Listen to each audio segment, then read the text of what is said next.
പൂരപ്രേമികളുടെ ആവേശം വാനോളം ഉയർത്തി തെച്ചിക്കോട്ടുകാവ് രാമചന്ദ്രൻ ഇക്കുറിയും പൂരനഗരിയിലെത്തും. കഴിഞ്ഞ വർഷത്തെ പോലെ ഇത്തവണയും ചെമ്പൂക്കാവ് ശ്രീ കാർത്യായനി ഭഗവതിയുടെ തിടമ്പാകും രാമൻ ഏറ്റുക.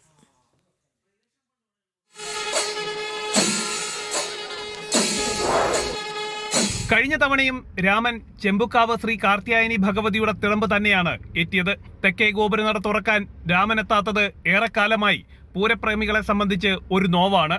ഇക്കുറിയും എറണാകുളം ശിവകുമാർ തന്നെയാണ് തെക്കേ ഗോപുരനട തള്ളി തുറക്കുക. ഓരോ വർഷവും തെച്ചിക്കോട്ടുകാവ് രാമചന്ദ്രന് റെക്കോർഡ് ഏക്കത്തുക നിശ്ചയിക്കുന്നതും വലിയ വാർത്തയാകാറുണ്ട്. ഉത്സവ കേരളത്തിന്റെ കിരീടം വെക്കാത്ത ഗജരാജനാണ് രാമൻ എന്ന ഓമന പേരിൽ അറിയപ്പെടുന്ന തെച്ചിക്കോട്ടുകാവ് രാമചന്ദ്രൻ. ഉയർന്ന മസ്തകം, കൊഴുത്തുരുണ്ട ഉടൽ, ഉറച്ച കാലുകൾ, ആനച്ചന്തത്തിന്റെ പര്യായമാണ് രാമൻ. എവിടെ എത്തിയാലും ആരാധകർ രാമ എന്ന വിളിയോടെ ഹൃദയത്തോട് ചേർത്ത് വയ്ക്കുന്ന ആനക്കേരളത്തിന്റെ തലയെടുപ്പാണ് തെച്ചിക്കോട്ടുകാവ് രാമചന്ദ്രൻ. ഉത്സവ എഴുന്നള്ളത്തിന് തിടമ്പേറ്റിയാൽ തിടം വിറക്കും വരെയും തല ഉയർത്തിപ്പിടിച്ചിരിക്കുമെന്നതാണ് രാമന്റെ പ്രത്യേകത. പൂരപ്പറമ്പിലേക്കുള്ള രാമന്റെ എൻട്രി കാത്തിരിക്കുകയാണ് ആനപ്രേമികളും ഒപ്പം പൂരപ്രേമികളും. ജനം, തൃശൂർ.